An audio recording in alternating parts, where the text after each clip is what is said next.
Hey guys, so yes, this is Subterranean Fire, bringing you some basic analysis of the debate.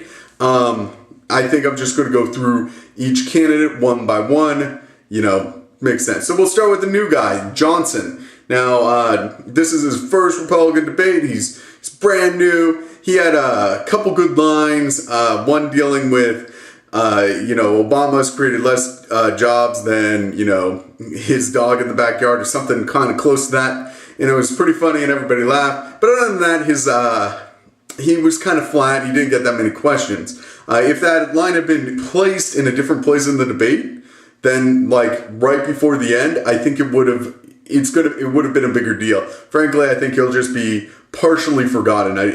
This isn't like Cain's first or second debate. We'll see. There's so many more to Republican debates. He might make some progress. Now, the big thing that dominated the Republican debate once again was Romney and Perry fighting throughout it. Romney definitely had some setup lines for hits. And he partially delivered them. There weren't any real knockouts. Once again, he went to the he went through the same attacks that he did in the previous debates. But I just don't think any of them really landed. I guess I should list them. He used immigration. He used the healthcare thing with the girls and I forget the virus's name, but none of them really seem to land hard, which is something that's hard to do in a debate because it's easy to respond. Also, Perry, to his credit, is good at counterattacking, and I think that he was able to counteract that. However, let's go over Perry. All his hits, were frankly poorly executed and weak. He tried to do this flip-flop argument for Romney. Romney's a flip-flopper, basically, was the attack. But it didn't work out because he kept stuttering and he forgot words and stuff. And frankly, he talks a little slow for these debates. Debates you're not supposed to talk fast like, I am, but you're supposed to have a deliberate nature to your words. And he always seems to be thinking things out so long that it kind of throws off the rhythm, at least in my opinion. And I think that kind of was the overall weakness in his debate style. Now, I think that he definitely had a few good lines here and there, but yeah, frankly, he's not a great debater. He just isn't. He seems to be a good campaigner overall, but in these debates, he's just kind of underperforming, in my opinion. I guess I expected a lot more from Perry in these debates, and we're into the third one, and I don't know. He might not have it. I mean, this is the first debate where I watched it and I said to myself, he might not be the nominee because of this, because he's debating like this. I mean, that's personally what I thought. Now, that's not, scientifically studied or anything. That's just my opinion. But I don't want to harp on that.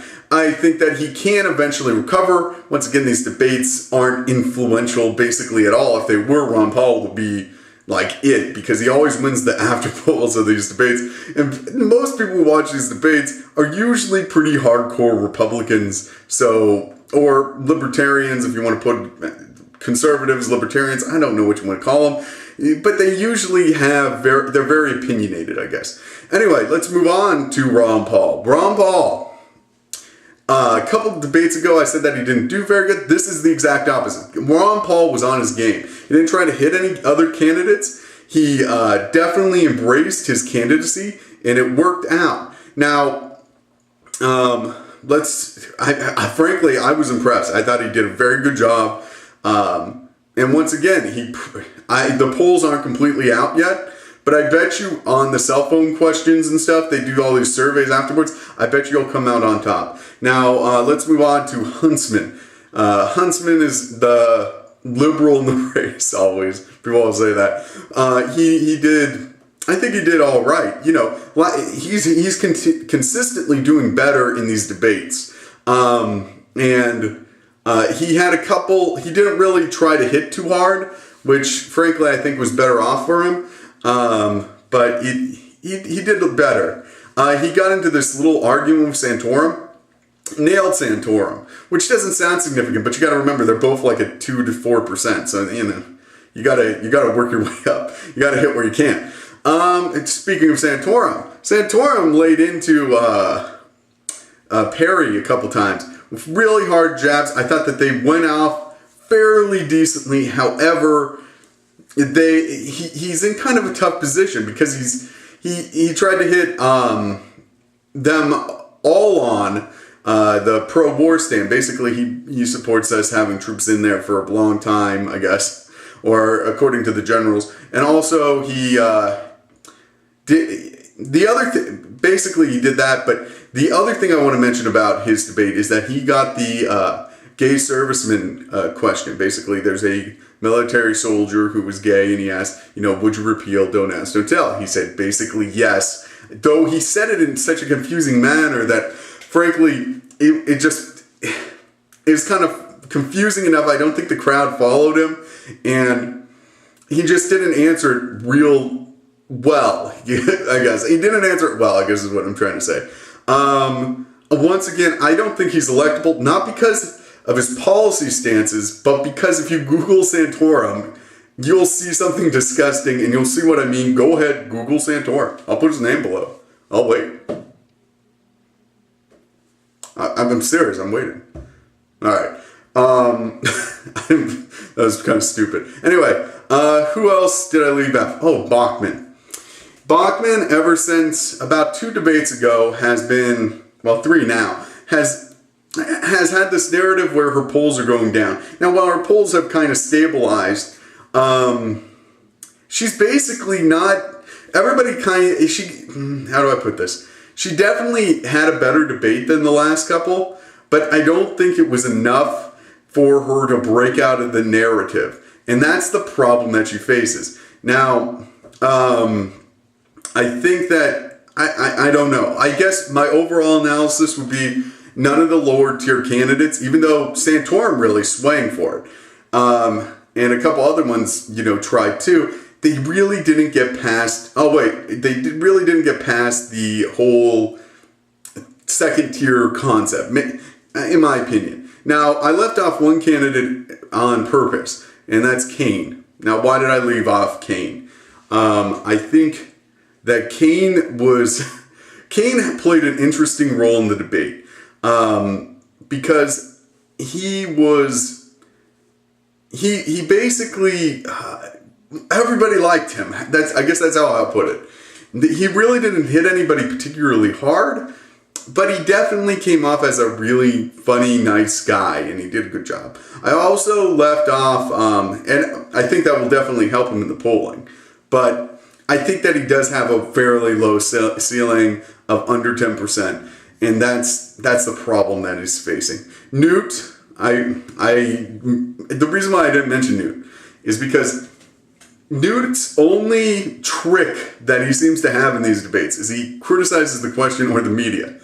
Now, that's a neat little trick. It gets the crowd for him and everything, but if it was going to really help him win this debate, it would have.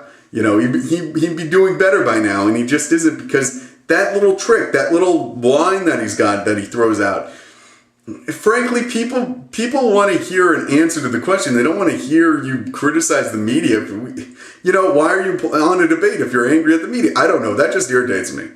That just gets on my nerves. I mean, I'm not against criticizing the media, but if you're going on a debate, we want to hear the answers that you've got for these questions. Mostly. I mean, there's a couple times when, yeah, you're right, and it made sense for him to criticize him. Like once or twice a debate, but he just keeps using it, and it's kind of boring.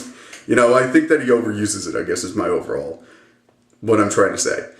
But yeah, I think that the debate definitely was interesting. I stick with my former hypothesis that the second tier's got to make a move within the next month if they're going to have a chance of winning. They got to break through. Just because of the time schedule and the amount of money that they'll need to really compete against the top tier, which once again is Romney and Perry. Not just because of the support level, but because of the cash they got. You need to get enough support to really compete with them, and you need to do it within the month, basically. Ron Paul seems to be the closest one to that. And he always gets written off by the media, but in the second tier, if we want to put it that way, he's definitely the strongest. Bachmann used to be, but frankly, she's been tied or underneath Paul for some time in the polling, and she as I understand it, doesn't have as much money, but that kind of comes and goes, the money side of it, but we'll see. That's basically it for my analysis. I'll probably throw up a video with clips if you want to see that. Check it out below after I upload this one. That's basically it. Once again, if you have any comments you want to say